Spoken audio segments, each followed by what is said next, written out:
पुराने घर को छोड़ना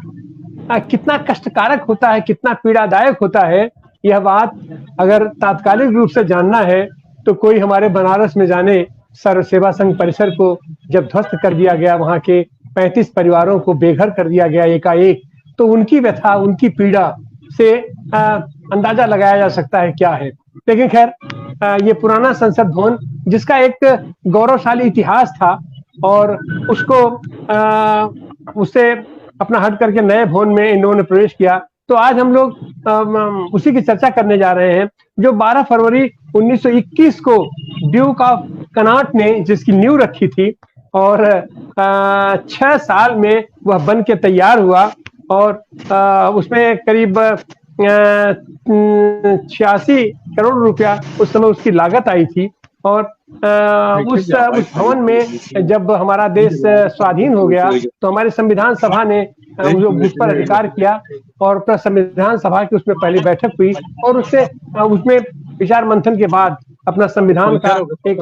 बेहतर संविधान का निर्माण किया गया और 1950 में वही भवन को भारतीय संसद के रूप में स्वीकार किया गया। इतनी उसकी स्थापत्य कला के बारे में 144 खंभों का उसके बाहर लगे हुए थे, इतना खूबसूरत वो था और 83 लाख रुपए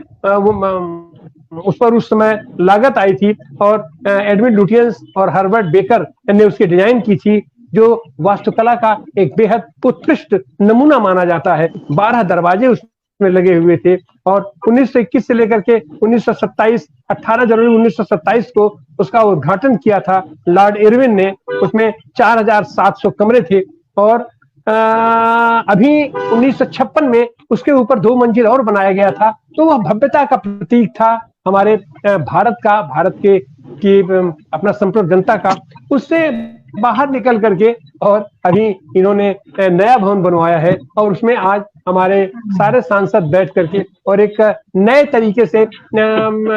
हमारे प्रधानमंत्री जी अपना जैसे घोषणा किए कि पुरानी चीजों को भूल करके अब हम लोग विकसित भारत की तरफ आगे बढ़ेंगे और इस संसद से हम विकसित भारत की नींव रखेंगे। और बातें तो बहुत बहुत कर रहे हैं, लेकिन इनकी आर्थिक नीतियों का क्या होगा, इनके कार्यक्रमों का क्या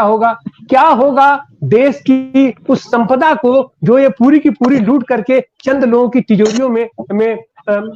अपना भर देने का प्रयास कर रहे हैं। और ये जो लूट का माल है ये देश की अर्थव्यवस्था को कहां ले जा रहा है, कहां डुबो रहा है, हमारी बेकारी, हमारी महंगाई, इनकी सारी नीतियों। तो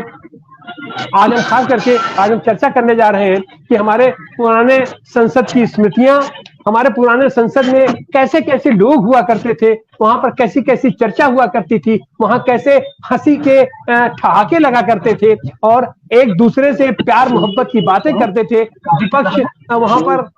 एक जमाना था कि कांग्रेस और ये कम्युनिस्ट पार्टियां आमने सामने हुआ करती थी, मुख्य प्रतिपक्षी पार्टी कम्युनिस्ट पार्टियां हुआ करती थी। समाजवादी आंदोलन और हमारे समाजवादी नेताओं की वहां कैसे क्या भूमिका हुआ करती थी। आज हम इन्हीं सब बातों को